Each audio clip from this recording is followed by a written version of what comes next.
Buen día, mi grupo está conformado por Jorge Plaza, Eliana Romero, Luz Pineda, Oscar Morales y quien le habla, Erika Martínez. En el día de hoy le vamos a hablar un poco del Corpus Juris Civilis. Para hablar del Corpus Juris Civilis tenemos que tener en cuenta que este en español significa el cuerpo del derecho civil. Este ha sido la recopilación más importante del derecho romano y uno de los textos jurídicos más influyentes de la historia. Este ha sido unificado gracias a un emperador bizantino que ordenó recopilar todos los textos jurídicos importantes y jurisprudencias comprendidos entre los años 117 y 565 que habían sido emitidos en Roma.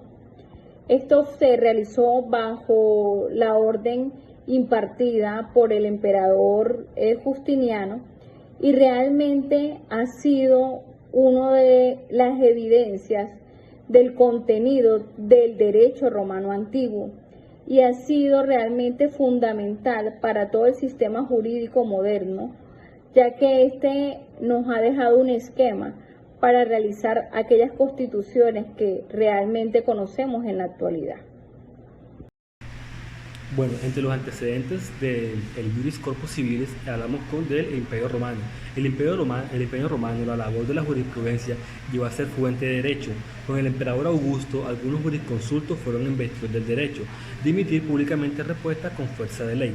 Primero, la explicación de las respuestas de los juristas se limitaba al caso particular sometido a su examen, pero luego se extendió una aplicación general y a los jurisconsultos que carecieron de esta potestad.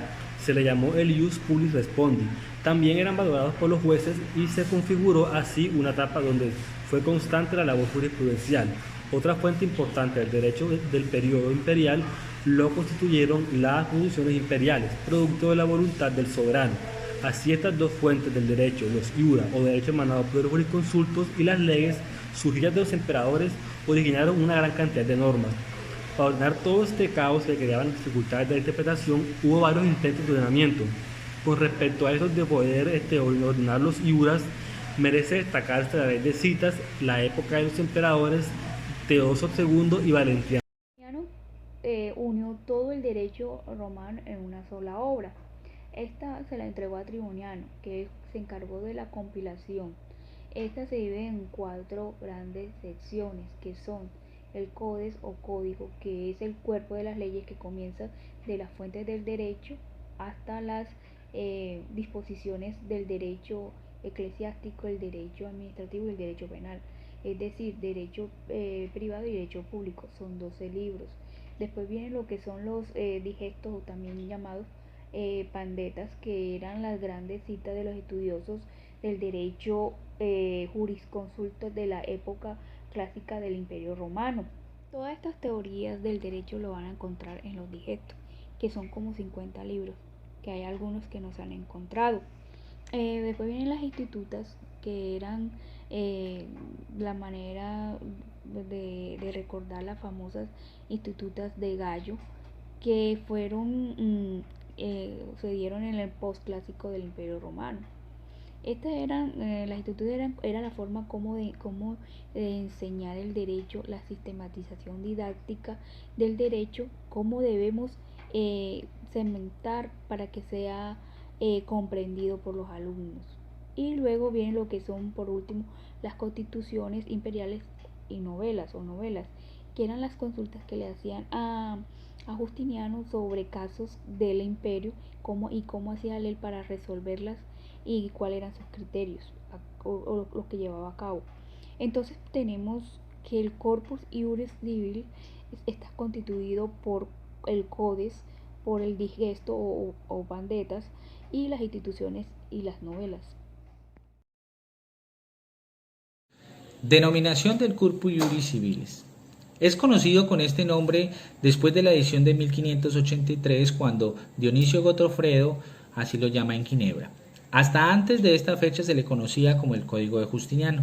Nos traducimos al Corpus Juris Civilis como el cuerpo civil romano, porque nos llevaría a pensar que el Jus Civilis era el derecho del ciudadano romano, porque solamente regulaba las relaciones patrimoniales, como sucede en el derecho civil actual.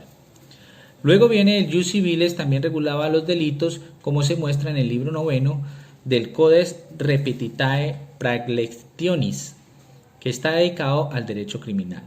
Salen un sinnúmero de libros y que también contienen normas de delitos públicos y privados y las penas.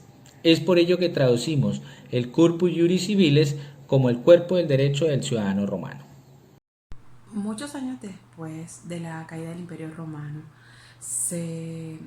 de Occidente llega al trono en el año 527 del Imperio Romano de Oriente, el emperador Justiniano, que ordenó la recopilación de todo el derecho romano vigente en ese momento. Este también se llamaba Antiguo Derecho Romano del Desaparecido en Occidente, de la cual se suprimieron las leyes que estaban en desuso y se abolieron, recibiendo el nombre de Corpus Juris Civilis, Código del Justiniano. Aunque la obra lleva el nombre del emperador, en realidad fue confeccionada por un grupo de los juristas vinculados a la Cancillería Imperial, enfrente de los cuales estaba un jurista gregoriano considerado un hombre de gran sabiduría y responsabilidad. Esto contiene un conjunto de constituciones imperiales que estaban en vigor en ese momento. Esto recibe el mandato que dicta el emperador de obligado cumplimiento. Corpus Juris Civilis está dividido en 4 partes.